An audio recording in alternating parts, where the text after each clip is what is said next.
प्यारे बच्चों, आप सभी का हमारे चैनल पे बहुत बहुत स्वागत है। दोस्तों, आज के इस वीडियो के माध्यम से क्लास 10th के बच्चों के लिए हिंदी का एक सबसे ज़्यादा अति महत्वपूर्ण वीडियो लेकर के आ चुका हूँ। और बच्चों, इस वीडियो के माध्यम से मैं आप सभी को हर साल पेपर में पूछे जाने वाले महत्वपूर्ण निबंध बताने वाला हूँ। दोस्तों, ये जो टॉपिक है बोर्ड के पेपर में 9 मार्क्स में पूछा जाता है। तो बच्चों, इस वीडियो के माध्यम से मैं आप सभी का टोटल 9 के 9 नंबर यहाँ पे क्लियर करने वाला हूँ। ठीक है, तो इसलिए आप सभी से हम्बल रिक्वेस्ट है, इस पूरे वीडियोस को ध्यान से देख लेना, अंत तक जरूर देखना, क्योंकि बच्चों इस वीडियो के माध्यम से मैं आप सभी को वो सारे यहाँ पे निबंध बताने वाला हूँ जो कि बोर्ड के पेपर में हर साल पूछा जाता है। साथ ही दोस्तों, इस वीडियो के माध्यम से मैं आप सभी को निबंध हल करने का, निबंध लिखने का सारा तरीका बताऊंगा, और निबंध लिखते समय कौन कौन सी गलतियां ना करे, सब कुछ मैं आप सभी को इस वीडियोस के माध्यम से डिटेल में डिस्कस करने वाला हूं। इसलिए आप सभी से हाथ जोड़ के विनती है कि इस पूरे वीडियोस को बिना स्किप किए हुए शुरू से लेकर के अंत तक जरूर देखना। वीडियो को यहाँ पे 3 बातें ध्यान में रखना है। सबसे पहले तो वीडियोस को शुरू से लेकर के अंत तक जरूर देखना है। वीडियो पसंद आए तो वीडियो पर लाइक कर देना है। ठीक है, वीडियोस को ज़्यादा शेयर करना है, और आप मेरे चैनल पर नए हैं तो चैनल को भी सब्सक्राइब कर देना। ठीक है, तो ये बच्चों, बिना किसी देरी के हम यहाँ पे वीडियोस को स्टार्ट करेंगे। जितना बात बताऊंगा सभी बातों को ध्यान से देखना होगा, तभी जाकर के आप बोर्ड के पेपर में अच्छे से अच्छे मार्क्स अचीव कर लेना। बच्चों, यहाँ पे 9 नंबर का बात है, एक एक नंबर से तालाब भरता है। एक एक नंबर से आप यहाँ पे टॉपर बन सकते हो, टॉपर लिस्ट में सपना यहाँ पे साकार कर सकते हो, सपना पूरा कर सकते हो। तो यहाँ पे दोस्तों, इस वीडियोस को स्टार्ट करने से पहले मैं आप सभी के सामने एक छोटा सा मोटिवेशन क्वेट्स प्रस्तुत करना चाहूंगा कि रख हौसला वो मंजर भी आएगा। अरे रख हौसला वो मंजर भी आएगा, प्यासे के पास चलकर समंदर भी आएगा। थक कर न बैठ ये मंजिल के मुसाफिर, तुमको मंजिल मिलेगी और मंजिल मिलने का मजा भी आएगा। ठीक है बच्चों, तो यहाँ पे सबसे पहले बच्चों मैं आप सभी के सामने वो 5 ऐसे निबंध है जिनको आप सभी को अब की बार 2024 बोर्ड परीक्षा में तैयार करके जाना है। ठीक है, तो सबसे जो पहला है बच्चा, यहाँ पे देख सकते हैं, स्वदेश प्रेम। वेरी मोस्ट इंपोर्टेंट निबंध लेखन है, इसको तैयार करके जाना है, और यह अब की बार बोर्ड के पेपर में 100% गारंटी के साथ पूछा जाएगा।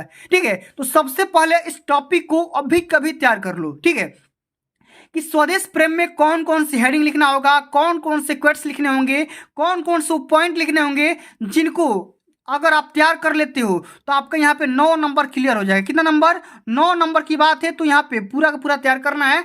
और इस पूरे निबंध के टॉपिक को, स्वदेश प्रेम को, कोई भी आप प्रीवियस ईयर पेपर उठा करके देख लो। ठीक है, मॉडल पेपर उठा करके देख लो, कोई भी क्वेश्चन पेपर उठा करके देख लो, यहाँ पे हर पेपर में हर साल यहाँ पे ये जो टॉपिक है बोर्ड के पेपर में पूछा जाता है। ठीक है, हमेशा आया हुआ है। ठीक है, तो इस टॉपिक को भूलना नहीं है, अभी कभी तुरंत तैयार कर लेना है। ठीक है, ज़्यादा देर नहीं करना है। ठीक है, चलिए अब आगे बात करेंगे। सबसे अति महत्वपूर्ण जो टॉपिक है, प्रदूषण की समस्या और समाधान।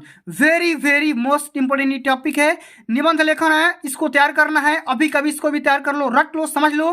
ठीक है, कैसे भी करके इसको तैयार कर लो, क्योंकि ये अब की बार बोर्ड के पेपर में सीधा छपने वाला है। ठीक है, तो प्रदूषण की समस्या और समाधान। ठीक है, सबसे पहले तो आपको तैयार करना होगा कि पॉल्यूशन किस वजह से हो रही है। ठीक है, समस्या आ रही है, किसका वजह से हो रही है। ठीक है, और जो भी समस्या आ रही है, कितने प्रकार का प्रदूषण होता है, ये भी आपको बताना पड़ेगा। ठीक है, और इसका अंत में इसका समाधान आप किस प्रकार कर सकते हो। ठीक है, इसका कंक्लूजन क्या होगा, इसके बारे में भी आप सभी को लिखना होगा, तैयार करना होगा। देख सकते हो, मोस्ट इंपोर्टेंट ये निबंध है। ठीक है, हर साल बोर्ड के पेपर में पूछा जाता है। और बच्चों, एक बात मैं आप सभी को बता दे रहा हूं कि इसी वीडियोस के माध्यम से मैं आप सभी को बताऊंगा कि प्रदूषण की समस्या और समाधान पर किस तरीके से, किस राइटिंग के साथ, किस प्रारूप के साथ लिखोगे कि आपका एक भी नंबर नहीं कटेगा, और पूरा का पूरा 9 नंबर दिलाऊंगा। ठीक है, एक भी नंबर आपका कटेगा नहीं, पूरा 9 में 9 दिलाऊंगा। ठीक है, ये मेरा वादा रहा है आपसे। ठीक है, तो आइए सबसे पहले इसको तैयार करना है। ठीक है, दोनों को तैयार कर लेना। ठीक है, स्वदेश प्रेम और यहाँ पे प्रदूषण की समस्या और समाधान। ठीक है, इसको भी तैयार करना। अंत में बताऊंगा कि निबंध कैसे लिखोगे, किस आइडिया के साथ लिखोगे कि आपका एक भी नंबर ना कटेगा। ठीक है, चलो, और अगला हमारा आ गया यहाँ पे तीसरा नंबर। इससे भी सबसे ज्यादा इंपॉर्टेंट है कि परिश्रम सफलता की कुंजी है। ठीक है, कि यहाँ पे देखो, परिश्रम सफलता की कुंजी है। इस वाले भी टॉपिक को भी तैयार करना है। Very very most important topic है। ठीक है, ये भी बोर्ड के पेपर में कई बार पूछा जा चुका है। ठीक है, कोई भी आप प्रीवियस ईयर पेपर उठा करके देखोगे तो टॉपिक आप सभी के बोर्ड के पेपर में छपा हुआ मिलेगा। ठीक है, तो इस टॉपिक को भूलना नहीं है, तैयार करके जाना है। ठीक है, क्योंकि यही सब सारे टॉपिक बोर्ड के पेपर में छपते हैं। ठीक है, तो परिश्रम सफलता की कुंजी है। आप चाहो तो परिश्रम करके, ठीक है, मेहनत करके आप भी 95%, 99% मार्क्स अचीव कर सकते हो। इसमें कोई संदेह की बात नहीं है। कोई बच्चे वहाँ पे एलियन नहीं होते हैं जो कि बोर्ड के पेपर में टॉपर बनते हैं। ठीक है, आप भी अपना सपना साकार कर सकते हो, लेकिन उसके लिए क्या करना पड़ेगा? सफलता की राह से गुजरना पड़ेगा। ठीक है, इस बात को ध्यान में रखना पड़ेगा। ठीक है, तो इसको भी तैयार कर लेना है। ठीक है, जो कि अब की बार छपेगा। अगला हमारा आ गया, यहाँ पे देख सकते हो, वेरी वेरी मोस्ट इंपोर्टेंट ये भी है कि जनसंख्या वृद्धि एक अभिशाप। जनसंख्या वृद्धि का कारण यहाँ पे लिखना होगा। ठीक है, इसका रीजन भी लिखना होगा, किस वजह से वृद्धि हो रही है। अंत में इसका निवारण भी लिखना होगा। ठीक है, क्या करना होगा? निवारण भी लिखना होगा। तो दोनों बातें लिखना पड़ेगा, कारण भी लिखना होगा और निवारण, रीजन भी लिखना होगा, और साथ में इसका कंक्लूजन, इसका उपाय क्या होगा। तो इसके बारे में भी आप सभी को निबंध राइटिंग तैयार करके जाना है। जनसंख्या वृद्धि एक अभिशाप है, एक विस्फोट है। इसके बारे में आप सभी को महत्वपूर्ण निबंध तैयार करके जाना है। ठीक है, कि हमारे इंडिया में या हमारे देश में या किसी भी देश में जनसंख्या क्यों बढ़ रही है, इसका रीजन क्या है, कौन कौन से वो कारण हो सकते हैं, ताकि हमारा ये वृद्धि हो रहा है इस प्रकार का। ठीक है, इसका रीजन लिख दो, अंत में इसका निवारण लिख दो। ठीक है, और निबंध कैसे लिखा जाता है वो तो मैं आप सभी को अंत में बताऊंगा ही। ठीक है, चलिए अब दोस्तों मैं आप सभी को ले चलता हूं सबसे ज्यादा अति महत्वपूर्ण और इस वीडियो का अंतिम नंबर निबंध के बारे में, कि बेरोजगारी की समस्या और समाधान। ये भी बोर्ड के पेपर में हर साल पूछा जाता है, हर साल देखने को मिल जाएगा। ये भी जो टॉपिक है बोर्ड के पेपर में 9 नंबर में पूछा जाता है। ठीक है, तो इस टॉपिक को भूलना नहीं है। जितना टॉपिक बता रहा हूँ सारे के सारे टॉपिक को अभी कभी रट लो, समझ लो, क्योंकि 22 फरवरी के पेपर में यही सब सारे टॉपिक छपेंगे, इससे बाहर नहीं आएंगे। ठीक है, और आप सभी को पता होगा कि बोर्ड के पेपर में 4 निबंध हमेशा आता है, एक निबंध पे हल करना होता है, 9 नंबर यहाँ से मिल जाएंगे। ठीक है, तो बेरोजगारी की समस्या, ठीक है, और समाधान, किस लिए समस्या आ रही है, इसका रीजन क्या है। ठीक है, और अंत में इसका हम समाधान किस प्रकार कर सकते हैं, पढ़ाई लिखाई करके कर सकते हैं कि बिजनेस करके करेंगे, किस प्रकार करेंगे, बेरोजगारी को कैसे खत्म किया जाएगा, इसके बारे में आप सभी को लिखना है। ठीक है, वेरी इंपॉर्टेंट निबंध है। ठीक है, तो दोस्तों इतने सारे निबंध को आप सभी लोगों को तैयार करना है। और अंत में चलिए मैं आप सभी को बता दे रहा हूँ कि निबंध किस तरीके से आप सभी को लिखना पड़ेगा, तभी आप बोर्ड के पेपर में अच्छे से अच्छे नंबर अचीव करोगे। ठीक है, तो थोड़ा सा यहाँ पे देख सकते हैं, प्रदूषण की समस्या और समाधान, ये वाला टॉपिक मैं आप सभी के लिए लिख करके लाया हूँ। ठीक है, और इसी पे आप सभी को तैयार करना है। ठीक है, थोड़ा सा इसको मैं जूम इन कर ले रहा हूँ ताकि आप सभी को आसानी से दिखे। ठीक है, यहाँ पे देखिए, ओके दिख रहा है ना। चलिए सबसे पहले यहाँ पे ब्लैक पेन से हेडिंग लगाना है, प्रदूषण की समस्या और समाधान। लिखने का आइडिया बताऊंगा। ठीक है, इसी आइडिया के साथ आप सभी लोग को लिखना है। ठीक है, सबसे पहले दोस्तों किसी भी निबंध, किसी भी टॉपिक पे अगर आप निबंध लिख रहे हो तो एक सबसे पहले छोटा सा रूपरेखा तैयार कर लो, क्योंकि एग्जामिनर जो होता है आपका रूपरेखा देख करके समझ जाएगा। ठीक है, ऐसा बोला जाता है कि first impression is the last impression. आपका ये रूपरेखा के माध्यम से वो समझ जाएगा कि बच्चा अंदर क्या बात लिखा होगा। ठीक है, तो सबसे पहले रूपरेखा में वो हेडिंग लिखा जाता है जिनके बारे में आप सभी को लिखना होगा। जैसे प्रस्तावना हो गया, प्रदूषण का अर्थ हो गया, प्रदूषण के प्रकार हो गया। ठीक है, प्रदूषण की समस्या तथा इससे हानियां हो गया। ठीक है, प्रदूषण का समाधान हो गया, और अंत में उपसंहार हो गया। तो ये तो आ गया रूपरेखा में। ठीक है, इतने सारे टॉपिक के बारे में, इतने सारे पॉइंट के बारे में आप सब लोगों को यहाँ पे लिखना पड़ेगा। ठीक है, इतना आप हेडिंग लगाओगे, रूपरेखा में हेडिंग लिखा जाता है। ठीक है, अब चलिए एक एक हेडिंग के बारे में थोड़ा सा ओवरव्यू दे रहा हूँ कि किस आइडिया के साथ लिखोगे कि आपका एक भी नंबर ना कटेगा। तो सबसे पहले यहाँ पे देखो, प्रस्तावना में लिखोगे। प्रस्तावना में क्या लिखना है कि आज का मानव। प्रस्तावना में देखो इंट्रो लिखना है। ठीक है, इसका परिचय लिखना है कि प्रदूषण के बारे में, प्रदूषण क्या होता है, इसका अर्थ क्या होता है, मीनिंग क्या होता है, इसके कहाँ से उत्पत्ति हुई थी।